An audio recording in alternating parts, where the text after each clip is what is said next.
L'homme ne vivra pas de pain seulement, mais de toute parole qui sort de la bouche de Dieu. Voici votre moment de méditation quotidienne.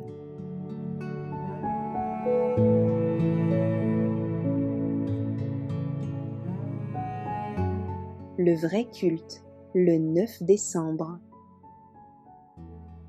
Je vous exhorte donc, frères, par les compassions de Dieu, à offrir vos corps comme un sacrifice vivant, saint, agréable à Dieu, ce qui sera de votre part un culte raisonnable. Romains chapitre 12, verset 1. Nous ne doutons pas que les doctrines que nous possédons aujourd'hui constituent la vérité présente et que nous approchons du jugement.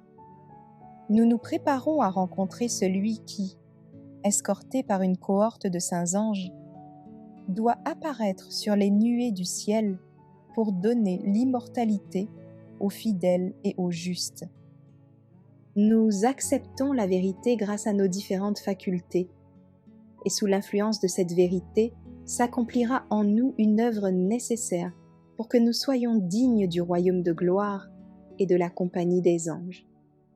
Nous sommes actuellement dans l'atelier de Dieu. Beaucoup d'entre nous sont comme les pierres mal équarries d'une carrière. Mais tandis que nous sommes en présence de la vérité de Dieu, nous sommes façonnés par son influence. Elle nous élève en ôtant de notre nature toute imperfection, tout péché, quel qu'il soit, aucun.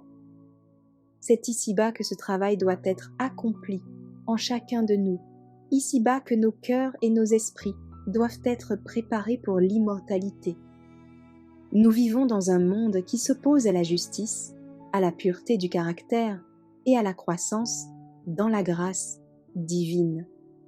Où que nous regardions, nous voyons s'étaler la corruption, la souillure, la licence et le péché.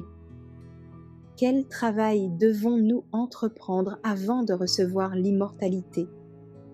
Nous devons conserver nos corps saints, nos esprits purs, de façon à pouvoir paraître sans tache au milieu des corruptions qui abondent autour de nous dans ces derniers temps. Le grand maître lui-même enseigne que le sujet important de la réforme sanitaire doit être mis en valeur et que l'état d'esprit du public doit être profondément travaillé pour qu'il soit capable de rechercher Dieu.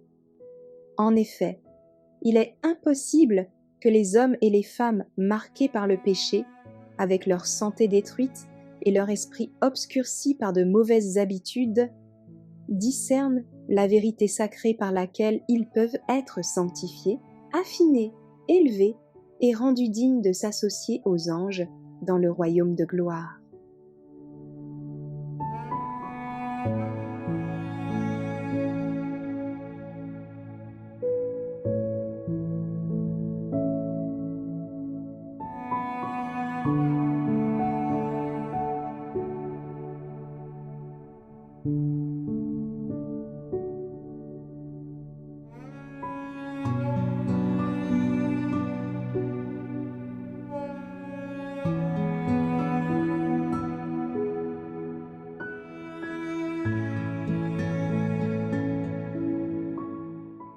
Merci d'avoir écouté cette présentation.